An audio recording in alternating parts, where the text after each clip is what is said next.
بسم اللہ الرحمن الرحیم اللہم صلی علی سیدنا و مولانا محمد وعلی آل سیدنا و مولانا محمد وبارک وسلم علیہ۔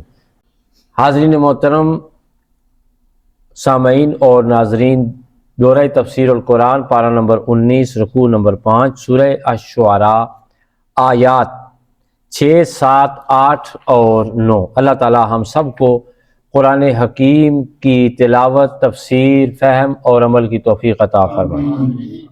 اللہ تعالیٰ نے ارشاد فرمایا فَقَدْ كَذَّبُوا، تو بے شک انہوں نے تکذیب کی، انہوں نے جھٹلا دیا۔ کسے؟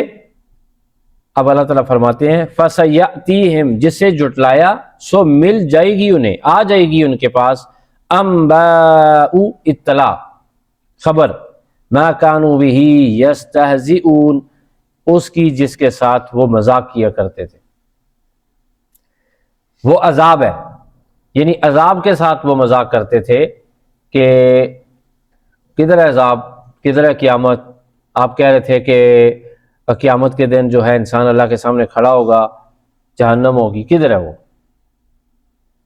تو اللہ فرماتا ہے جب ان کے پاس خبر آئے گی نا کہ موت تمہاری آ گئی ہے اور قیامت آ گئی ہے، یہ وہ خبر ہے اور یہ وہ چیز ہے جس کے ساتھ تو مذاق کیا کرتے تھے۔ نبی پاک صلی اللہ علیہ وسلم کو اللہ تعالیٰ کی طرف سے تسلی اور تشفی دی جا رہی ہے کہ آپ کے دل میں آرزو ہے کہ سارے لوگ ایمان لائیں، سارے نہیں لائیں گے بلکہ کچھ ایمان لائیں گے، کچھ ایمان نہیں لائیں گے۔ انہیں راستہ دے دیا گیا ہے، اس پر چلنا ان کا کام ہے اور منزل پر پہنچانا اللہ فرماتا ہے ہمارا کام ہے۔ سبحان اللہ۔ 6 نمبر آیت کے ترجمے کے ساتھ ہی جو پچھلا مضمون ہے وہ ختم ہو گیا ہے، اور آج ہم جو 7 نمبر آیت کی تلاوت کر رہے ہیں، یہاں سے ایک متصل نیا مضمون شروع ہوا ہے۔ ان لوگوں کے دلوں پر مزید دستک دی جا رہی ہے اللہ رب العزت کی طرف سے کہ یہ نبی پاک کی تکذیب کر رہے ہیں، اور حال ادھر یہ ہے کہ نبی پاک ان کو ایمان قبول کرنے کے لیے بے چین ہے کہ وہ ایمان قبول کریں، یہ جنت میں آئے۔ انہیں پھر دوبارہ دعوت توحید دی گئی ہے، کس انداز میں کہ جو زمین کے اوپر اللہ تعالیٰ کے قدرت کے نظارے ہیں، جو اللہ تعالیٰ کی تخلیقات، ان کے اوپر غور و فکر کر کے یہ اللہ کی طرف واپس آ جائیں۔ اللہ فرماتا ہے اولم یروا، کیا انہوں نے نہ دیکھا، الی الارض، زمین کی طرف، کم، کتنے ہی، انبتنا، ہم نے اگائے ہیں، فیہا، اس زمین میں، من کل زوج، ہر طرح کے نباتات کے جوڑے، ہر طرح کے نباتات کے جوڑے، کریم، جو کہ بڑے مفید ہے۔ زمین میں دیکھیں، پھر وہی بات، ایک زمین، وہی ہوا، وہی پانی اور وہی سورج کی کرنیں، تپش، 4 ہی چیزیں جن سے وجود پروان چڑھتا ہے، ایک پودے کا یا نباتات کا۔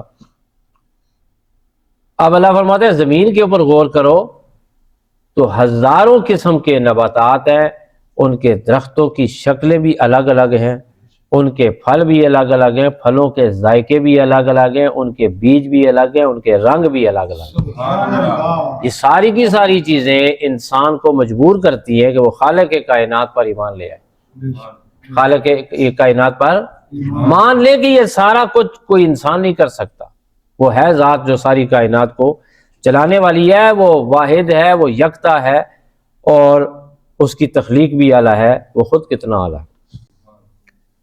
اللہ فرماتا ہے ان، بے شک، فی ذالک، اس میں، لآیہ، نشانی ہے، وما کانا، اور نہیں ہے، اکثرہم، ان میں سے اکثر، مؤمنین، ایمان لاتے۔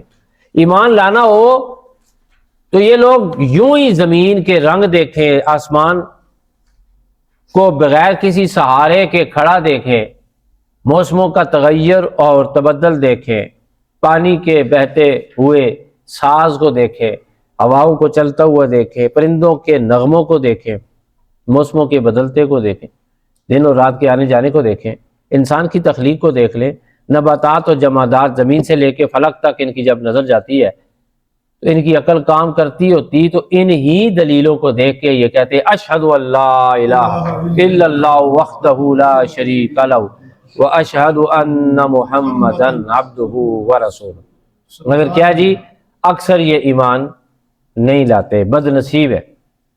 وَإِنَّ اور بے شک ربک آپ کا رب، اے محبوب آپ کا رب، لَهُوَ الْعَزِيزُ الرَّحِيمُ بڑا ہی غالب ہے، وہ کیا ہے؟ بڑا ہی غالب ہے اور بہت رحم فرمانے والا ہے۔ غالب کیا ہے؟ اس کا یہ کچھ بھی نہیں بگاڑ سکتے، یہ اگر ایمان نہیں لائیں گے تو اپنا ہی نقصان کریں گے۔ اللہ نے پھر غالب صفت کو بیان کر کے ساتھ ہی فرمائے وہ بڑا رحم کرنے والا بھی ہے، یعنی کہ ان میں سے پھر بھی جو ایمان لے آئے تو اللہ تعالیٰ ان کے سابقہ تمام گناہوں کو، کارستانیوں کو معاف فرمانے والا ہے۔ اللہ تعالیٰ کی پاک بارگاہ میں دعا ہے کہ وہ ہمیں توحید پر استقامت عطا فرمائے۔ وآخر دعوانا ان الحمد للہ رب العالمین۔